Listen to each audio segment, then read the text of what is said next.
Hello दोस्तों। चौथा नेत्र के माध्यम से सामाजिक समस्याओं पर चर्चा के लिए हम बात कर रहे हैं तनाव के ऊपर। सबसे पहले हम विभिन्न प्रसंग कहानियों के माध्यम से ये जानने का प्रयास करेंगे कि तनाव की जड़ें कहाँ हैं और तनाव पैदा कैसे होता है, तनाव आता कहाँ से। ऐसे एक्सपर्ट्स लोग कहते हैं कि तनाव एक स्वभाव है जो आपके अंदर से ही आता है। कुछ लोग कहते हैं कि तनाव आता है जो आप चाह रहे हैं उसके नहीं होने से। दोस्तों, एक छोटी सी बात मैं शेयर करता हूँ, बड़ी इंपॉर्टेंट बात है। तनाव कैसे आता है? कल हमने बात की थी, एक बच्चा जो है उसको क्या तनाव है और वो उसको रिलैक्स करने के लिए कितना इंतज़ार करना चाह रहा है कि जब वो कमा लेगा, पढ़ लिख लेगा, बड़ा हो जाएगा तो फिर खूब खेलेगा।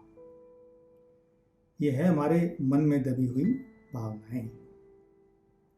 ऐसी ही बहुत सारी भावनाएं हमारे जीवन में तनाव पैदा करती हैं। तनाव से मुक्त कैसे होना है, इसके ऊपर बहुत विशेषज्ञ, बहुत लोग, योगी, एक्सपर्ट, समाजशास्त्री सब काम कर रहे हैं। पर यह तनाव एक ऐसी बीमारी है जो बाकी सब बीमारियों की जड़ है। जो भी बीमारियां आज समाज में हैं, चाहे वो सामाजिक बीमारी है, चाहे वो एक्चुअली मेडिकली भी जो बीमारियां हैं, उनकी जड़ भी तनाव में है कहीं ना कहीं। और इसका कोई लाभ किसी को नहीं हो रहा है, पर नुकसान ज़रूर कर रही है। क्योंकि जब तनाव आता है तो आदमी को ना बोलना अच्छा लगता है, ना गाना सुनना अच्छा लगता है, ना किसी से बात करना अच्छा लगता है। और तनाव आता है तो क्रोध साथ लाता है, और जब क्रोध आता है तो क्रोध किसी की बात को सुनने में भी आपको अक्षम कर देता है। क्योंकि क्रोध में सबसे पहले आपके आँख और कान बंद होते हैं और कभी कभी ज़बान ज़्यादा चलने शुरू हो जाती है। दोस्तों, एक आदमी था, सुखपूर्वक रह रहा था। उसके 4 बेटे थे। बाप के पास अच्छी जायदाद थी, अच्छा कार्यभार था, तो उसी में जो चाहता था वो करते थे। अपना आनंदपूर्वक जीवन चल रहा था। व्यक्ति की घरवाले की मृत्यु हो गई, वो भी बूढ़ा होने लगा। जब वो बूढ़ा होने लगा तो बेटे जो है वो उसके ऊपर अप्रोप्रिएट ध्यान नहीं देते थे। हो सकता है छोटा सोचता होगा कि बड़ा देगा, बड़ा सोचता होगा छोटा देगा, यही सोचता होगा कि मैं क्यों दूं, वो सोचता होगा कि वो ज़्यादा देता है मैं कम क्यों दूं। ऐसी बहुत सारी चीज़ें होती रहती हैं घरों में। इसमें कोई नई बात भी नहीं है, बट उसमें सबसे पहले यही है कि सब लोग अगर ये विचार करेंगे कि भाई ये मेरा घर है, मेरा व्यापार है, मुझे करना है, सब अपना अपना हिस्सा करेंगे तो सही है। पर आजकल ज़रा सा कम देखने में नज़र आ रहा है। तो उन सब ने जो है उसको अपने पिताजी को कहा कि साहब जायदाद का बंटवारा कर दो। कई ने मना कर दिया। जब पिताजी ने मना कर दिया तो उन्होंने इधर उधर कहा और दबाव बनाया। तो शायद ये बात पहले टाइम की होगी। तो पहले टाइम में अक्सर ऐसा होता था कि जो ऐसी कोई समस्या होती थी तो जाकर के समाज में पंचायत के जरिए उन चीज़ों को हल किया जाता था। और एक सामाजिक व्यवस्था थी कि पंचायत की बात को सब मानते भी थे। आप कहिए ना, जिसकी हम आज बात कर रहे हैं ना, छोटे छोटे न्यायालय खोलेंगे, ये करेंगे, ये हमारी पहले सामाजिक व्यवस्था में ही था और एक बहुत महत्वपूर्ण रोल करता था। उस तो हम तनाव की बात करते करते ना समाज की पहले की स्थिति, आज की स्थिति, पहले की स्थिति के फायदे, आज की स्थिति के फायदे, के नुकसान, इसके ऊपर भी चर्चा करेंगे। हमारे साथ कुछ और विशेषज्ञ जुड़ेंगे, इस बारे में जो बातें करेंगे हम लोग। क्योंकि ये कोई साधारण या आज का विषय तो है नहीं, क्योंकि तनाव तो बहुत दिन से शुरू हुआ है और ये चलेगा, ये जाएगा नहीं। इसको कैसे ओवरकम करना है वही है। उसके भी एक हमारे पुराने बुजुर्ग लोग बड़ा अच्छा एक सूत्र दे गए हैं, बताऊंगा आपको मैं। तो अभी फ़िलहाल हम बात कर रहे हैं। तो उस बंदे जब पंचायत हुई तो पंचायत में पंचों ने बात सुनी लड़कों की, और उन्होंने कहा उनके पिताजी से, भाई देखो आप तो बूढ़े हो रहे हो, आपसे तो अब ये संभलेगा नहीं कार्य व्यापार, आप अपने 4 बेटों में बराबर बराबर बांट दो और आप जो है हर बेटे के यहाँ 3-3 महीने रहो। बाप सारी बातें सुन रहा था। वो उसने बीच में कोई हस्तक्षेप नहीं, सारी बात खत्म हो गई, सब कुछ हो गया। जब सब कुछ लास्ट हुआ तो वो बोला कि सुनो पंचों,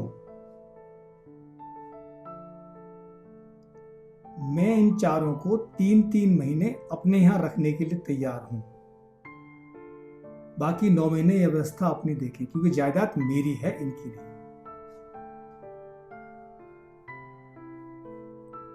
दोस्तों, शायद आपको भी ऐसे उत्तर की, ऐसी प्रतिक्रिया की आशा नहीं होगी, और मैं इसको पूरी तरह से समर्थन देता हूं कि जिस संपत्ति जायदाद को पिता ने अपनी मेहनत से अर्जित किया, उसको बच्चे बजाय आगे बढ़ाएं, कंट्रीब्यूट करें। अल्टीमेटली तो बच्चों के पास ही जानी है, पिता की मृत्यु के बाद में हमारी व्यवस्था ऐसी है। परंतु उस पर उनका ध्यान नहीं है, बल्कि उनका ध्यान उसको बांट करके अपने तरीके से एंजॉय करना। तो ये तनाव 4 लोग मिलकर तनाव दे रहे हैं एक बूढ़े व्यक्ति को, और ये उम्मीद कर रहे हैं कि जिसने वो अर्जित की है संपत्ति, धन, वो उनके पास 3-3 महीने क्रम से रहेगा। कितना सुंदर जवाब दिया उनके पिता ने कि जायदाद मेरी है, तुम्हारी नहीं। मैं तुम चारों को 3-3 महीने अपने यहां रख सकता हूं, बाकी 9 महीने की व्यवस्था आप करो। ये समाज के मूल कारण है जो तनाव को लेके आ रहे हैं। मैंने आपको एक उदाहरण दिया है, ये जो तनाव के प्रकार कैसे होते हैं। तनाव कहां से आता है? तो पहला तनाव तो था बुजुर्ग को, 4 बच्चे दे रहे थे जमीन जायदाद बंटवारे के लिए।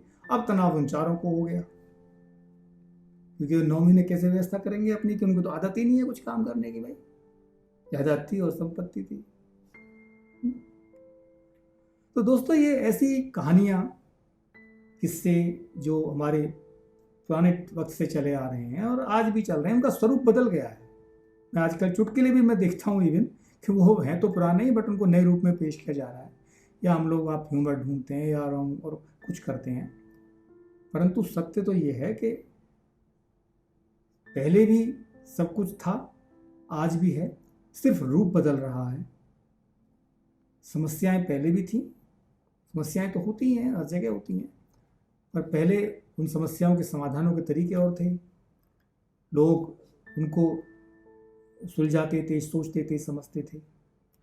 और सबसे महत्वपूर्ण बात यह है, पहले जो हम अभी पंचायत या समाज की बात कर रहे हैं, तो दोस्तों पहले एक समाज था, एक कुटुंब, एक परिवार, एक गांव, एक शहर, एक नगर, एक परिभाषा थी। आप लोगों ने महसूस किया है, नहीं किया है, पहले तो कोई छोटा मोटा फंक्शन भी होता था ना, तो पता भी नहीं चलता था, मोहल्ले पड़ोस में सब लोग कर देते। ये मैं शहरों की बात कर रहा हूँ, गांव की बात तो अलग चीज थी, मैं शहरों की बात कर रहा हूँ। अब हम लोग व्हाट्सएप पे मित्रता की और ग्रुप की बात करते हैं।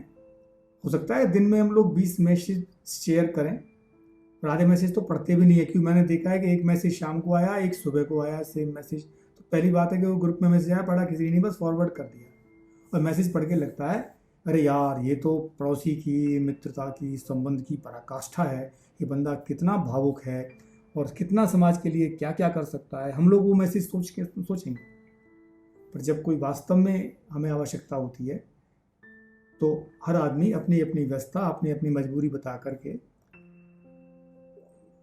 उसमें वो जो उसको रोल करना चाहिए या वो जिससे सहयोग की अपेक्षा की जाती है वो नहीं होता है। तो इसका हो क्या रहा है, आहिस्ते आहिस्ते हम लोगों ने अपनी समस्या को बताना ही बंद कर दिया है।